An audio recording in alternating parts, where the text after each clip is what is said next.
दोस्तों नमस्कार, आपका स्वागत है द साइंस हब में। आप लोग देख रहे हैं साइंस की स्पेशल सीरीज 122। यह इम्पोर्टेंट है रेलवे ग्रुप डी के लिए, PHT, THT, super TET, TET, C TET, ऐसे सारे एग्जाम्स जिसमें साइंस आती है। ये सीरीज दोस्तों सभी के लिए इम्पोर्टेंट है और यह सीरीज टोटली एनसीईआरटी बेस्ड है। और इस सीरीज की एक और खासियत है कि इस सीरीज में जितने भी क्वेश्चंस करवाए जा रहे हैं सारे के सारे प्रीवियस ईयर एग्जाम्स में ही आए हुए ही क्वेश्चन करवाए जा रहे हैं। तो आइए दोस्तों अब स्टार्ट करते हैं अपनी सीरीज 122 नंबर। देखते हैं क्वेश्चन नंबर 476 से। देखिए क्या है 476। जब बर्फ पिघलती है तो इसका ऑप्शन ए आयतन बढ़ता है, ऑप्शन बी आयतन घटता है, ऑप्शन सी द्रव्यमान बढ़ता है, ऑप्शन डी द्रव्यमान घटता है। तो जब जब बर्फ पिघलती है तो क्या फर्क पड़ता है इसके आयतन पर या द्रव्यमान पर? दोनों पर क्या फर्क पड़ेगा, दोनों में से किसी एक पर क्या फर्क पड़ेगा, यह बात आपको बतानी है। देखिए दोस्तों, जब बर्फ पिघलती है तो इसका आयतन घटता है। क्या होता है? इसका आयतन घटता है। अगर आपसे यह क्वेश्चन पूछा जाए कि जो पानी है किस तापमान पर बर्फ में परिवर्तित हो जाता है, तो आप कह सकते हैं 0 सेल्सियस। और पानी का घनत्व किस टेम्परेचर पर अधिक होता है, तो वह होता है 4 सेल्सियस पर, अर्थात कितने पर? 4 सेल्सियस पर। अगर इसी जगह आपको यह क्वेश्चन पूछा जाए कि जो पानी है उसका बॉइलिंग पॉइंट क्या होता है, तो आप कह सकते हैं 100 सेल्सियस पानी का बॉइलिंग पॉइंट होता है। कितना होता है? 100 सेल्सियस होता है इसका बॉइलिंग पॉइंट। तो अपना जो क्वेश्चन है 476 था कि जब बर्फ पिघलती है तो इसका आयतन कैसा होता, तो इसका आयतन दोस्तों घटता है। इसलिए इस क्वेश्चन का करेक्ट आंसर हो जाएगा ऑप्शन बी। अब क्वेश्चन नंबर है अपने पास 477।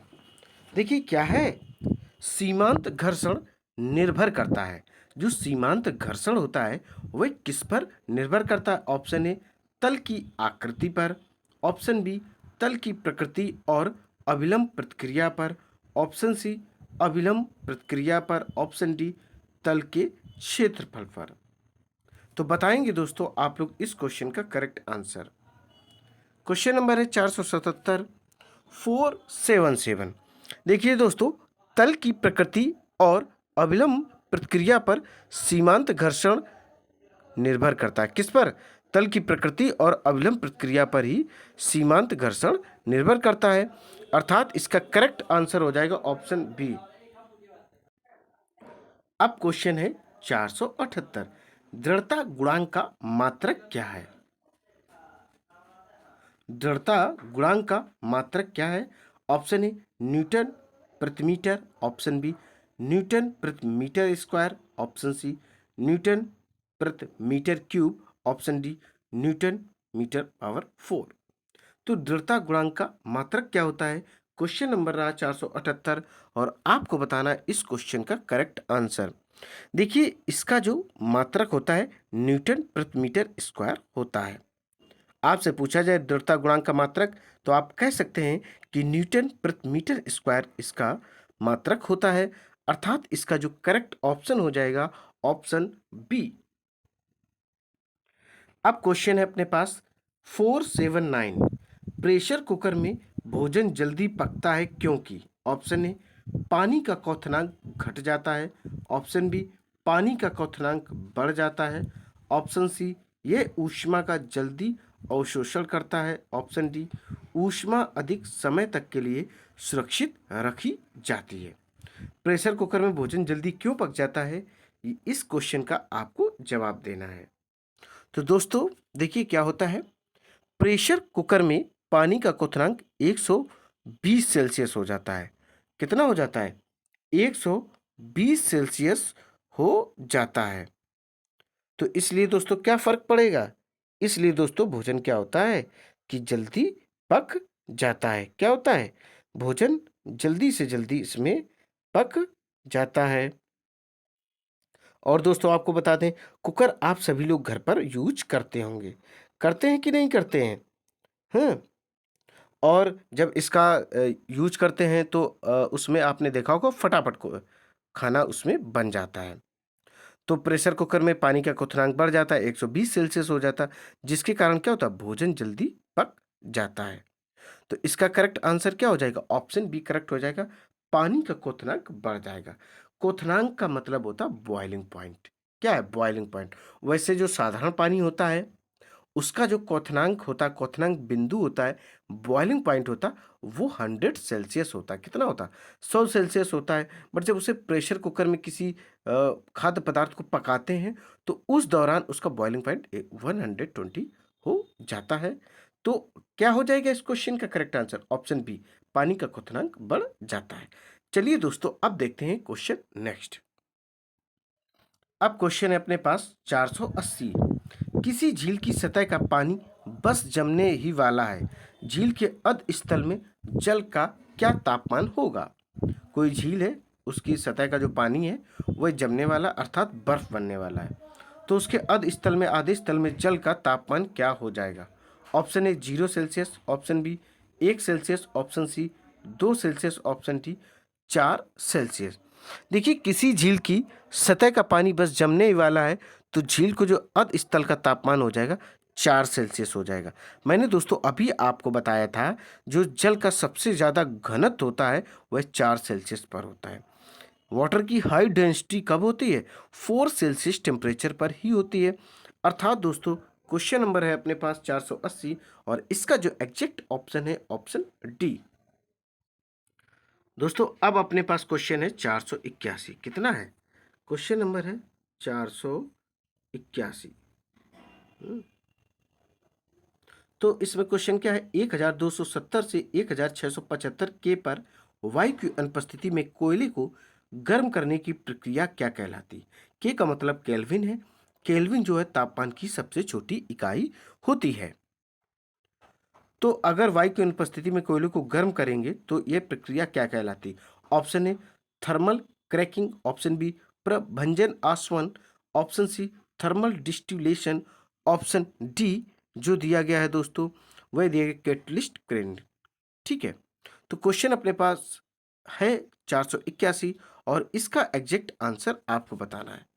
देखिए दोस्तों, जब 1270 से 1675 के पर वायु की अनुपस्थिति में कोयले को गर्म किया जाता है, इस क्रिया को दोस्तों प्रभंजन आसवन कहते हैं। क्या कहते हैं? प्रभंजन आसवन कहते हैं। अब जानो इस विधि में होता क्या है। इस विधि के द्वारा उन मिश्रित द्रवों का पृथक्करण किया जाता है जिनके क्वथनांक में बहुत कम का अंतर होता है। क्या किया जाता है दोस्तों? इस विधि के द्वारा उन मिश्रित द्रवों का पृथक्करण किया जाता है जिनके क्वथनांक में बहुत कम का अंतर होता है। अर्थात करेक्ट ऑप्शन क्या हो जाएगा दोस्तों?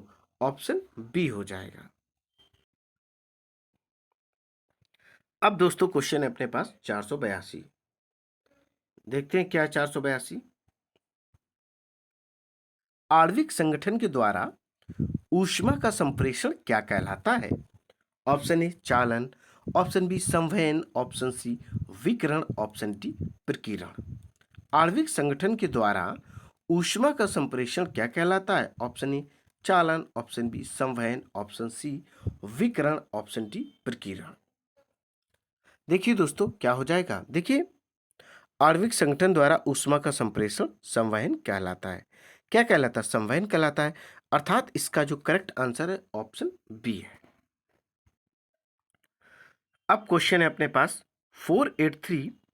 अक्ल के दांत आमतौर पर किस उम्र सीमा में पैदा होते हैं अर्थात निकलते हैं? ये क्वेश्चन है। ऑप्शन ए 12 से 15 वर्ष की एज में, ऑप्शन बी 17 से 30 वर्ष की आयु में, ऑप्शन सी 34 से 40 वर्ष की आयु में, ऑप्शन डी 40 से 45 वर्ष की आयु में।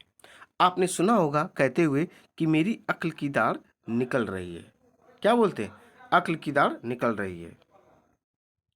दोस्तों क्वेश्चन नंबर है 483 और फटाफट इसका आंसर बताइए। तो दोस्तों ये एज होती है 17 से 30 वर्ष। 17 से 30 वर्ष की आयु में अक्ल दाढ़ निकलने लगती है। इसी को अक्ल के दांत के नाम से भी जाना जाता है। अब क्वेश्चन है अपने पास 484। ऊष्मा विकिरणों की गति होती है। ऑप्शन ए ध्वनि के बराबर ऑप्शन बी, प्रकाश के बराबर ऑप्शन सी, पराश्रव तरंगों के बराबर ऑप्शन डी, इनमें से कोई नहीं। तो बताइए दोस्तों, इस क्वेश्चन का करेक्ट आंसर क्या हो जाएगा?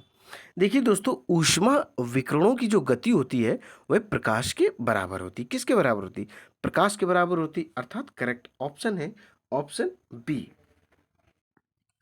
अब क्वेश्चन है अपने पास 485। कौन सा है? 485 देखेंगे। बंदूक का प्रतिक्षेप, जिसको धक्का कहते हैं, इनमें से किसका उदाहरण है? जब भी बंदूक चलाई जाती है, जब गोली निकलती है बंदूक से, उस दौरान थोड़ा सा धक्का पीछे भी लगता है। तो यह किस सिद्धांत का उदाहरण है या किस प्रोसेस का उदाहरण है, यह चीज आपको बतानी है। तो ऑप्शन ए, द्रव्यमान का संरक्षण, ऑप्शन बी, ऊर्जा का संरक्षण, ऑप्शन सी, स्थितिज ऊर्जा का गतिज ऊर्जा में रूपांतरण, ऑप्शन डी, रैखिक संवेग का संरक्षण। बताइए तो इसका करेक्ट आंसर क्या हो जाएगा? देखिए, बंदूक का जो प्रतिक्षेप रैखिक संवेग का संरक्षण का उदाहरण है। रैखिक संवेग का जो संरक्षण है उसका यह एग्जाम्पल है, अर्थात ऑप्शन डी करेक्ट है।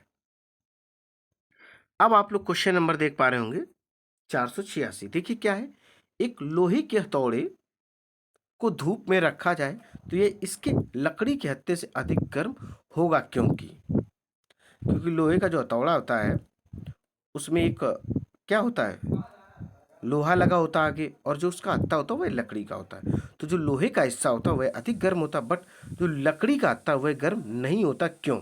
ऑप्शन ए, लोहा उच्च तापक्रम पर होता है, ऑप्शन बी, लोहा लकड़ी से काला होता है, ऑप्शन सी, लोहा अधिक ऊष्मा को सोख लेता है, ऑप्शन डी, लोहा ऊष्मा का सुचालक होता है।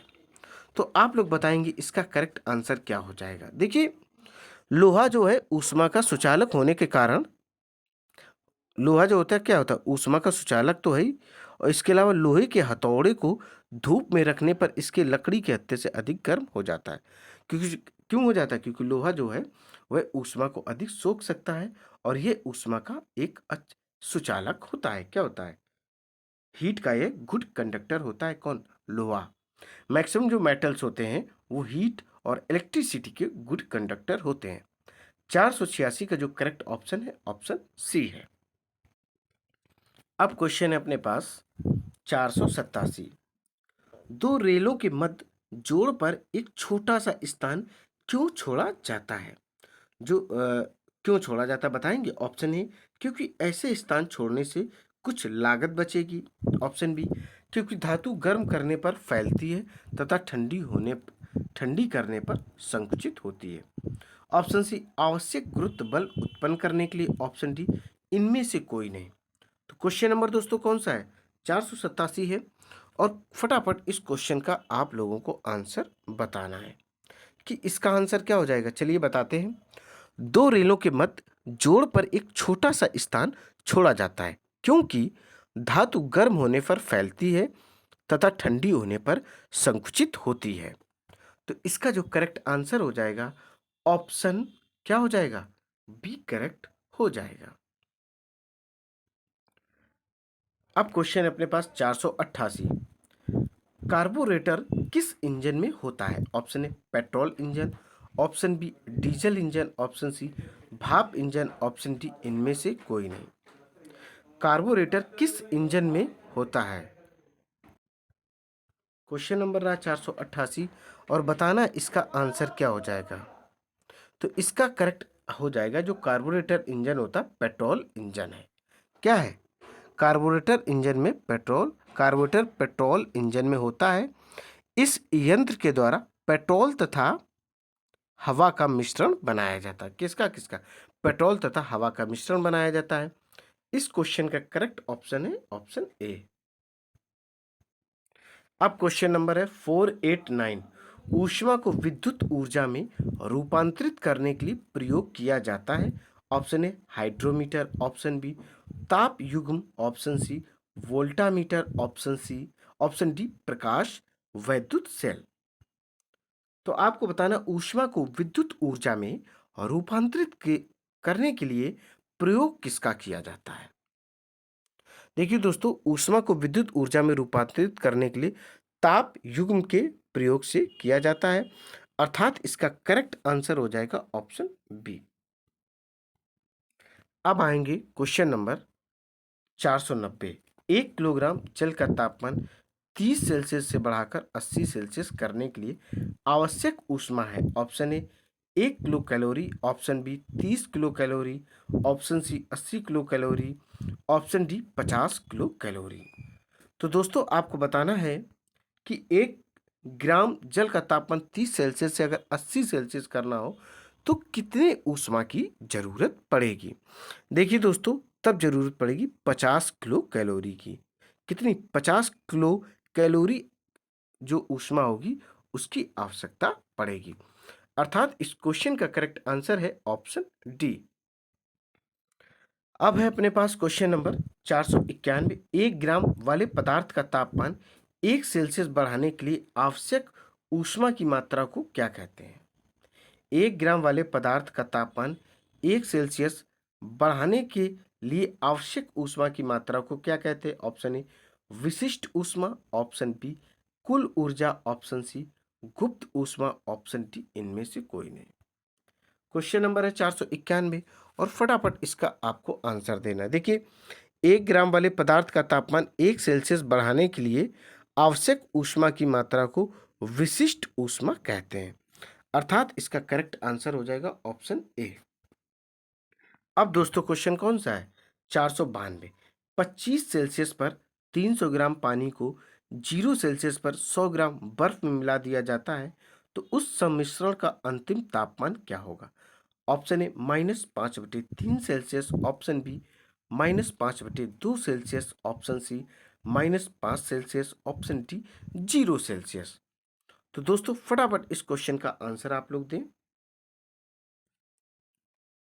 देखिए दोस्तों, 25 सेल्सियस पर 300 ग्राम पानी को 0 सेल्सियस पर 100 ग्राम बर्फ में मिला दिया जाता, उस सम्मिश्रण का अंतिम तापमान 0 सेल्सियस ही होगा, अर्थात ऑप्शन डी करेक्ट है। अब है अपने पास क्वेश्चन नंबर 493। एक पिंड का तापमान 5 मिनट में 50 सेल्सियस से घटकर 40 सेल्सियस हो जाता है।